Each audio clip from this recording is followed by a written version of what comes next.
Hey guys, check out my new store on Etsy called Nina's Nightly Comforts, where you can find everything from men's t-shirts to women's cozy pajama dresses, men's and women's tank tops for those warm nights, throw pillows, a warm and toasty fleece blanket for those cool fall nights that are yet to come, a mug perfect for tea, coffee, or your favorite beverage, and last but not least, a limited supply of specially handcrafted by me dream catchers to capture all of your nightmares that my creepypastas will leave you with.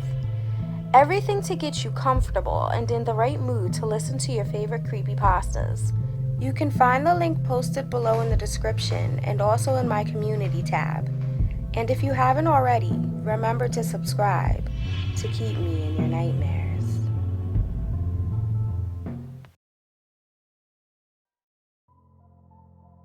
Honey, are you sure we aren't lost?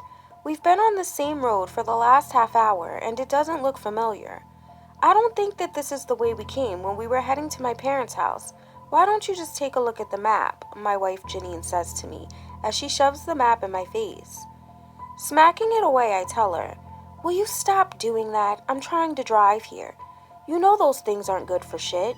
You can barely read what they're trying to tell you half the time. And I'm following the GPS. It got us to your parents' house just fine. I'm sure it'll do the same getting us back home." "Are you sure about that?" my 10-year-old son Max asks from the back seat. "Is that thing even working? I haven't heard it say anything in a while. I think the screen might be frozen." "You must not have any service. Just admit it, Dad. We're lost." "We're not lost," I say, sounding annoyed, yet trying to reassure myself more than anything. "Honey, I think you better stop at the next place we see and ask for directions back to the highway. I think I remember seeing a sign for a gas station a little ways back, so we should be passing it pretty soon." Glancing at the dashboard, I notice that we do need some gas. God forbid we break down out here. I'll never hear the end of it. So I tell them, "All right, I guess we can stop. I need to get some gas anyway." A relieved look washes over Janine's face. Good to know that she has faith in me, I think to myself. After driving for another 20 minutes or so, the gas station she was talking about comes into view.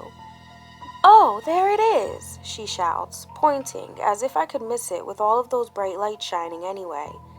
"Yeah, I see it," I reply, as I slow down and put on my blinker to turn into the nearly empty parking lot. There's only one other car parked outside, which leads me to believe that it's gotta belong to whoever works here. I pull up to one of the pumps, cut off the engine, then wait for my wife to wake up my 12-year-old daughter, Marissa. Thank God she usually sleeps through all of our long drives when we take trips out to Aberdeen, South Dakota to visit my in-laws once a year. Trust me, you don't want to know what she's like when she's awake. I mean, I guess for the most part, she's just like most preteen girls. Moody, full of attitude half the time, loves to complain about everything, and would rather be cooped up in her bedroom than spend time with the rest of her family, especially her little brother. The clerk behind the counter seems less than enthused when the bell chimes to let him know that another customer has entered the store. The lanky man, who looks to be about 60 years old, is wearing a name tag that says Bill. He flips the page of the book he's reading, then with familiar precision, like he's used to doing it every time that someone walks in, he slides the bookmark that he's holding between two fingers in one hand, between the pages that he's been forced to abandon, and then tosses the book beneath the counter. He quickly wipes the aggravated look off of his face and then greets us with steel gray eyes, somewhat of a smile, and a chipper, polite tone. "Good evening. What can I do for y'all tonight?" The kids walk to the cooler that's purring like a kitten in the back of the store, grab an ice-cold drink, and then start rummaging through the shelves picking out some snacks. "Hi, we need some gas. I'll take $60 on pump 1, please." He pushes a few buttons on the register, then asks, "Will that be all then?" Janine gives me a look, like, if you don't say something, I will. "Actually, we're just passing through, on our way back from visiting our folks out in Aberdeen." "Where are you headed?" "Casper, Wyoming. We were hoping that you could give us directions back to the highway. For some reason, I can't get any service out here on my cell phone, so my GPS conked out on me." "Well, y'all are headed in the right direction. The entrance ramp to the highway is only another 5 or 6 miles up the road. Shouldn't take you more than 15 minutes to reach it. I glance over at Janine with a smug look on my face. She quickly looks away, and staring down at his polished plastic name tag, she tells the man, "Thanks so much, Bill." Just then, the kids walk up behind us and start tossing their items onto the counter. "Dad, when are you taking me to pick out my costume?" Max asks. "I don't know, Max. Sometime before Halloween." "You keep saying that, but every time I ask, you always say that you're busy. Halloween is only a few more weeks away. All of the good costumes will be gone if we don't go soon." "Well, if you're in such a hurry, why don't you just have your mother take you then?" "I want to go with you, Dad." "All right then, I guess you're just going to have to wait until I've got time to take you then." "All right," he answers. I feel bad because I can tell that he's upset. We used to spend lots of time together before I got this new job I just started a few months ago. Now I don't have much time to do anything else, and when I do get a little extra time to myself, I'm so tired that all I want to do is just get some much needed rest. But it seems like Janine and the kids always have something they need me to do. "Honey, can you take me to the grocery store? Dad, can you drop me off at the mall? Oh, honey, I have an appointment. Do you mind driving me?" I feel like saying, "Yes, I mind. Last I checked, I'm not a damn chauffeur. And you have a driver's license just as well as I do." But do I tell them that? Of course not, because then I'll be the bad guy. I thought I was going to get to take it easy for a few days when Janine told me that she wanted to take a trip out to see her folks, but boy was I wrong. I got tasked with driving the whole 8 hours there and back because Janine decided that it would be better to make the drive at night since there's less traffic, and she doesn't see too well to drive in the dark. Just when I think that the conversation with Max is over, Marissa adds, "And Mom said that you would take us to the pumpkin patch too. You know we always carve pumpkins for Halloween. It's a tradition." "Yeah, I already picked out the design I want this year," Max says excitedly. "Bet it won't be better than mine, twerp," Marissa teases. "Will you two knock it off?" I tell them, then ask Janine, "Can't you take them to the pumpkin patch? I have to work all week." "I thought you didn't have to go back to work until the day after tomorrow."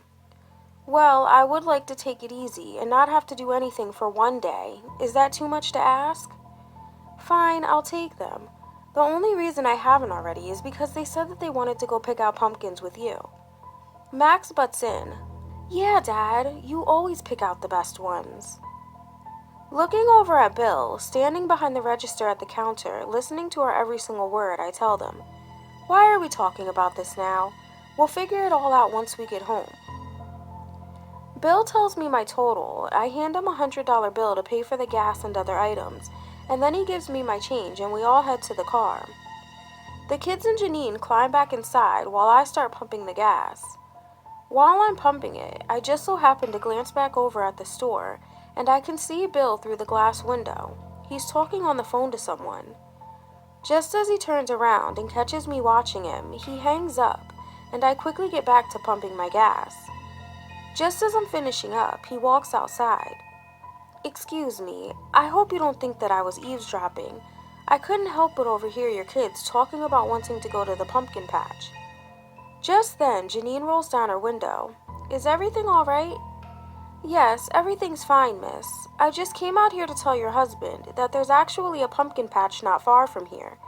It's very well known. Well, at least to all of us locals it is, for their large pumpkins.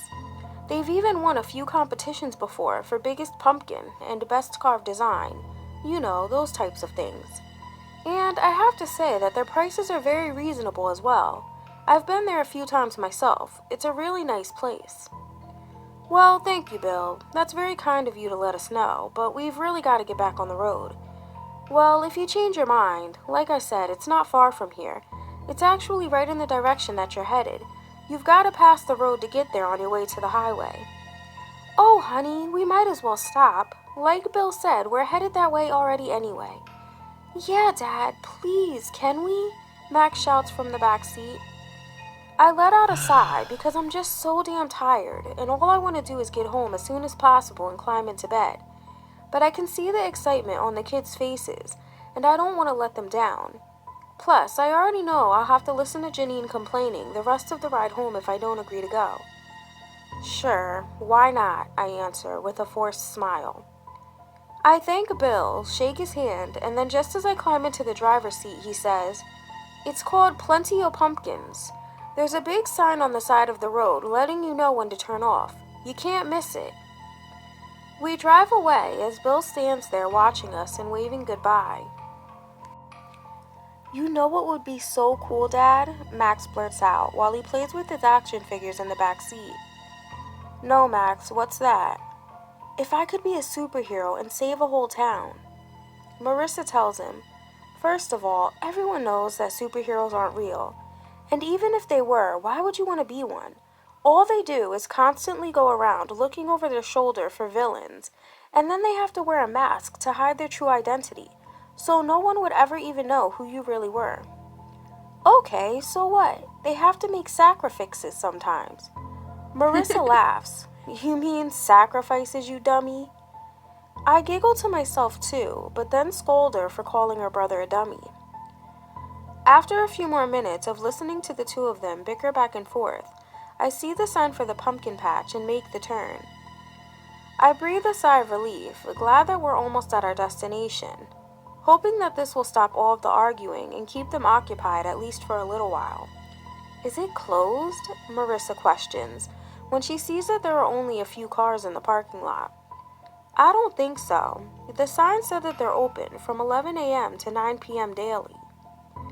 Glancing at my watch, I add, "But it is getting pretty close to the time that they close, so let's make this quick."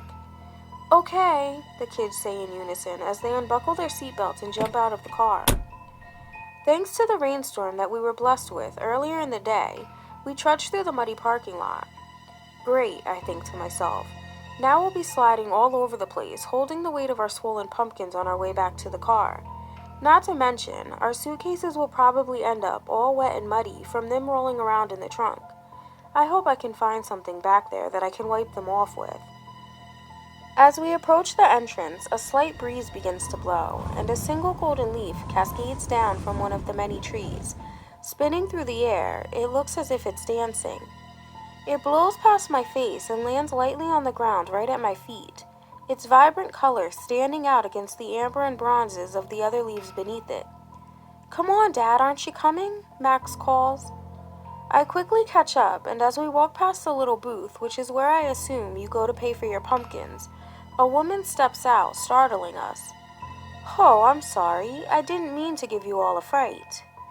The woman looks to be at least in her 50s, and she's wearing a red and black long-sleeve button-up shirt, a pair of jean overalls, and a straw hat. All of her teeth, at least the ones that I can see, look rotten, but that doesn't stop her from smiling at us. "Would you like a piece of candy, young man?" she asks Max. Yeah, sure," he replies, sounding kind of hesitant, but not wanting to be rude at the same time. The woman reaches into her pocket, then pulls out a Tootsie Roll. The wrapper looks all wet and sticky, like it's been sitting in her pocket for a while, and her body heat has caused it to start melting.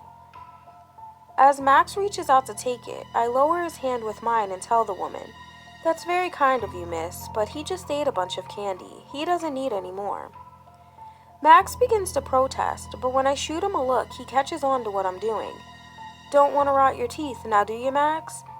"No. Thanks anyway, miss." "What about you? Would you like a piece of candy?" she asks Marissa.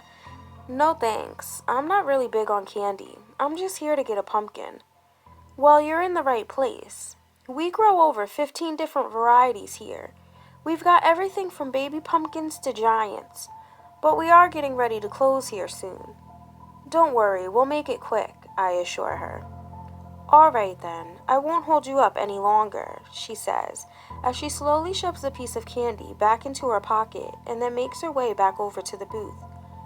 "This place is kind of creepy," Marissa whispers, as we make our way past a scarecrow with a carved pumpkin as a head and walk into the patch to start searching for the perfect pumpkins.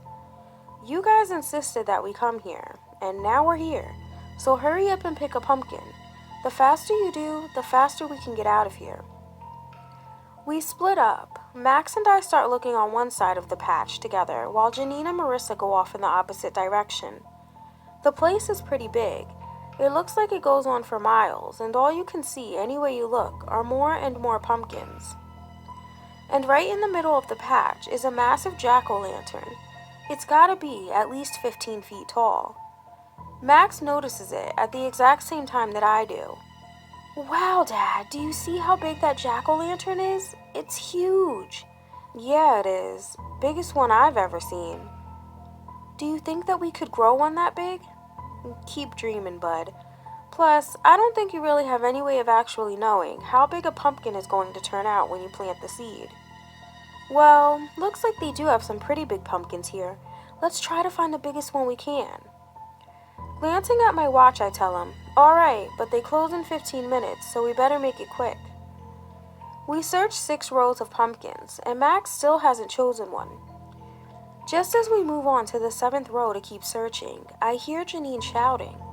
"Is that Mom?" Max asks. "Yeah, I think so. Come on, let's go see what she's screaming about." "But Dad, I haven't picked a pumpkin yet, and like you said, they're about to close.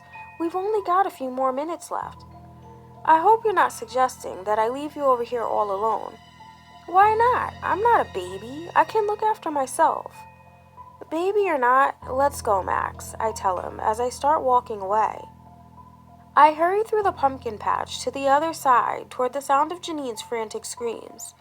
Max stays close behind me, mumbling complaints under his breath. When I finally reach Janine, she's still screaming at the top of her lungs for Marissa. I race over and ask, "Where is she?" As tears well up in the corner of her eyes, she replies, "She was right here. I only turned my back for a second to grab a pumpkin, and then when I turned back around, she was gone." "What do you mean, gone? There's nowhere for her to go." "I don't know where she went, but I swear she was just here, right here standing next to me. And then the next thing I know, she wasn't." Together, the 3 of us start searching for Marissa, walking through the pumpkin patch calling her name. I tell Max to stay close and not to leave my sight. After about 10 minutes of searching and finding no sign of her, Janine really starts to panic. "This doesn't make any sense. Where in the hell could she have gone?" she cries. I try to calm her down by wrapping my arms around her and whispering in her ear, "Don't worry, we'll find her. Wherever she is, she couldn't have gone far. Now calm down before you scare Max." "I'm not scared. This is a dream come true for me. Every little brother wants their annoying older sister to disappear off the face of the earth." As soon as Janine hears that, the tears that she was trying to hold back start to flow. I shoot him an angry glare. "Max, what in the hell is wrong with you? Why would you say that? Can't you see that this is a serious situation here? Now you've upset your mother." Realizing that he's in big trouble, he tells Janine, "I'm sorry, Mom. I was only joking." "We'll talk about this later," I tell him, before grabbing Janine by the hand and saying, "Come on, let's take another quick look around, and then we can go check if she's waiting for us at the entrance. Or maybe she made her way back to the car." "Okay," she replies, wiping her tears. I hold out my other hand and look over at Max. "No way," he protests. After another second passes by, and he can tell that I'm being serious, he sighs, and then reaches out and takes it. Just as we begin to make our way back to the entrance, the field lights that are surrounding the edges of the pumpkin patch on all sides suddenly go out, leaving us in utter darkness. The only light I can see is the twinkling of the stars in the night sky, which isn't very bright tonight. Max and Janine cling to me as Max frantically questions, "Dad, what's going on?" Just as I'm about to answer and tell him that they must be closing the place down for the night, the giant pumpkin that is sitting right in the middle of the pumpkin patch that Max and I had been admiring earlier suddenly lights up. From where I'm standing, I can see one dark shadowy figure rushing away from it. I race toward it, pulling Janine and Max along behind me. "Cliff, where are we going?" Janine asks. I don't bother to answer her. I just speed up and walk even faster, still dragging the 2 of them along with me. The closer I get to the pumpkin, another figure starts coming into view, and when I finally approach it, I stare, stunned, as a combination of shock, confusion, and rage flow through me. I let go of Max and Janine's hands as they scream in horror. My daughter Marissa is tied to the very top of the pumpkin, with thick knotted ropes around her hands and ankles holding her in place. She looks disheveled. Her hair is all in her face, covering her eyes. One shoe is missing, and her jeans are covered in mud. I assume that her mind can only be consumed with one thing right now: overwhelming fear. I picture that her heart is pounding out of her chest. I feel completely helpless at this moment. A father is supposed to protect his children from things like this, and I failed to do my job. "Marissa!" I shout up at her. She lifts her head and stares down at me, looking tired and defeated. "Don't worry, I'm going to get you down from there," I shout, making a promise that I don't know if I'll be able to keep.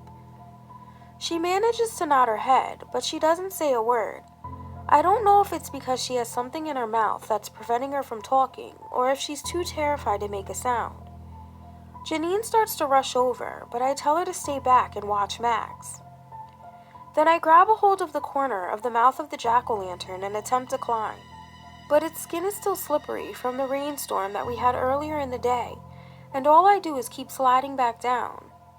I'm just about to tell Janine to come over so that I can lift her up, that way she can try to climb and untie the ropes, when I spot a ladder nearby lying in the field. I almost didn't even notice it. It blends right in with all of the dirt and mud. I dart toward it, pick it up, and then drag it back over to the jack-o'-lantern and prop it up against it, then begin to climb. The ladder is old and raggedy. Pieces of wood are chipped and falling off. Plus it's wet and I'm trying to hurry, so I end up slipping a few times. But once I reach Marissa, after a few attempts, I manage to untie the ropes around her right arm and right ankle. I begin to climb back down the ladder so that I can move it to the other side and untie those ropes. And just as I reach the bottom, I glance back and yell at Janine, "Get to the car, we'll be right behind you." Then I quickly adjust the ladder on the other side of the jack-o'-lantern, climb up, and release the ropes from Marissa's left arm and ankle. She collapses over my shoulder, clinging to me, and it's a struggle, but I manage to climb down the ladder with her. Just as I reach the bottom and place one foot on the ground, that's when the field lights cut back on, and I hear the sound of a shotgun cocking. "What in the hell do you think you're doing?" a deep voice shouts. I turn around to see Bill, the clerk from the gas station, standing there holding the gun, and he's got it pointed right at me. He's frantically glancing around, looking back and forth and over his shoulders with a terrified expression on his face. I can tell that he's scared by the way he's looking around all nervous, and how he keeps wiping the sweat that is dripping down his forehead with his forearm. "Whoa, just hold on a minute there, Bill," I tell him, raising one hand in the air while the other grips a hold of my daughter tightly. "I'm not sure what's going on here, but this is a huge misunderstanding. We just want to get home. Just let us pass and then we'll be on our way." "I'm sorry, but I can't let you do that.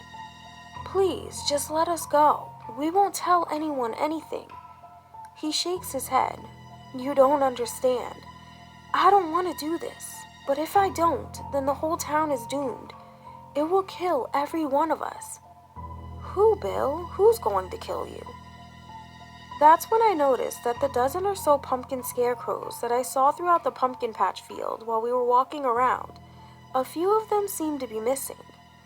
And just as that thought enters my mind, I hear faint grunts and then moaning in the distance. I think that Bill must notice it too, because he looks just as scared as I do. While the two of us continue to scan the field, the same woman that greeted us at the entrance runs out of the darkness and tells Bill, out of breath, "You have to hurry. Time is almost up. If you don't do it now, we're all going to wind up dead." Shaking, he points the gun at me again and says, "I'm really sorry. You seem like nice people, but I have to do this. She has to die." Realizing that he's talking about Marissa, I put her down and step directly in front of her, blocking her body with mine. "You're crazy if you think I'll let you kill my child. Look, they only want the kid, but if I have to go through you, then I will. Just as he places his finger on the trigger, something behind him in the distance catches my eye, and when I realize what it is, I start to feel a glimpse of hope. But then the woman sees it too and shouts to Bill, "Watch out!" warning him of the impending danger. He quickly starts turning around, and just as he does, Janine hits him in the side of the head with a long branch.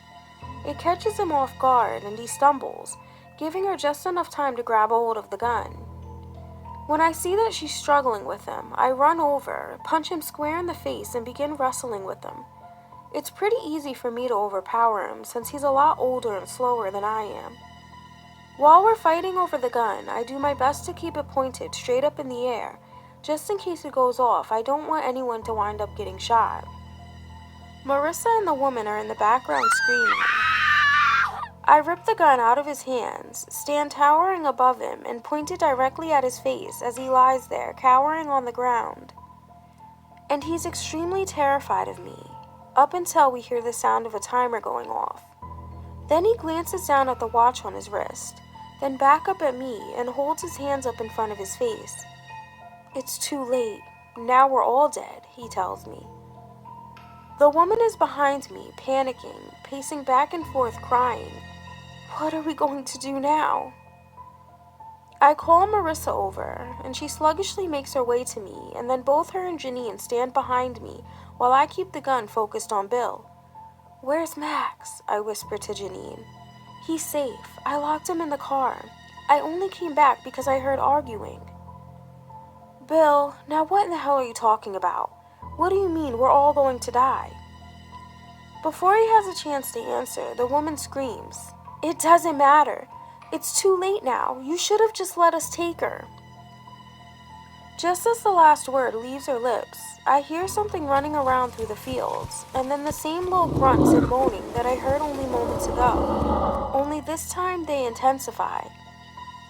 That's when I notice the petrified look on Bill's face, and when I turn and take a look around, I realize that all of the pumpkin scarecrows are now missing from their posts. Then I see a faint glow. It looks almost like little flames running around in the distance. As they inch their way closer, I now can see exactly where the glowing is coming from. They are the candles inside of the pumpkin scarecrows' heads. That's when the woman proceeds to tell me, "There is a custom in our town that dates back hundreds of years. Every fall we have to sacrifice one child. It's done to prevent our crops from dying. There are only a few of us originals left, including myself and Bill, so we're the ones who have been tasked with the job of providing the autumn gods with the sacrifice every year, so that our whole town won't die. It serves as protection, guaranteeing us all one more year of life. But we've been struggling the last few years. No one in town wants to volunteer their own children to be killed, so we've resorted to luring tourists out here."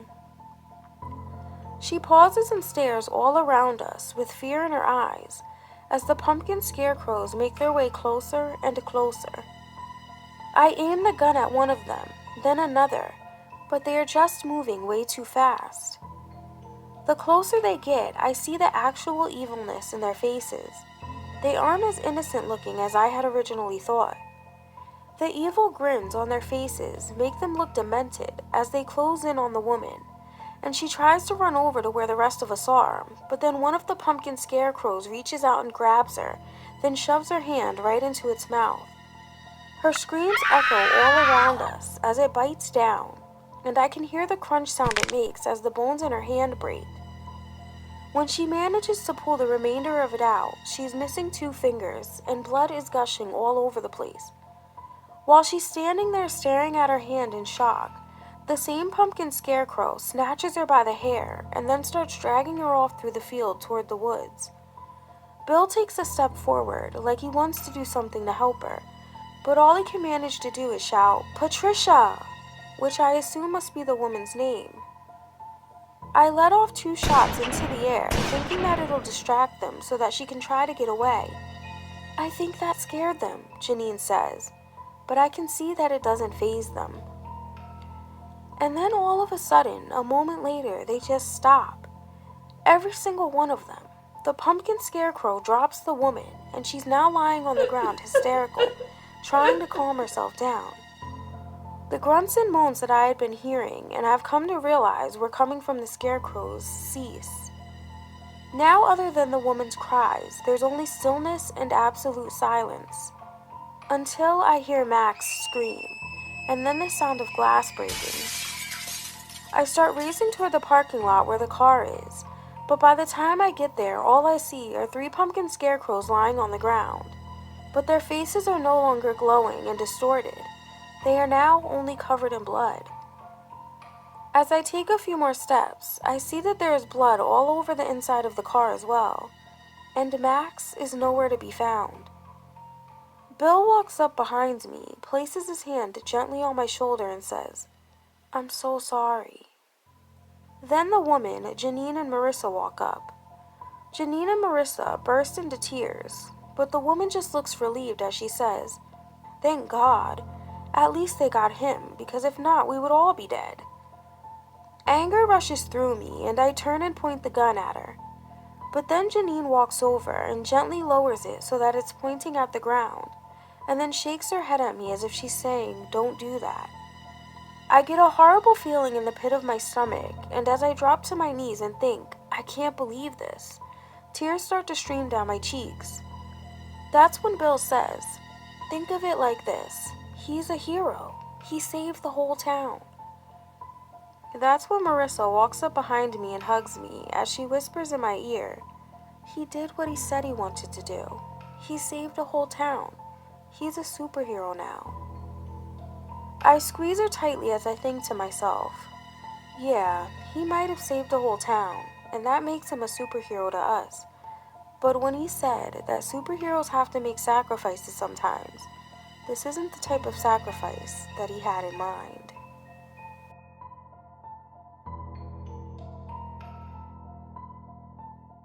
Don't forget to subscribe for new stories weekly. See you next time on Nina's Nightmares. Really? You're supposed to click the like button, not me. Ugh.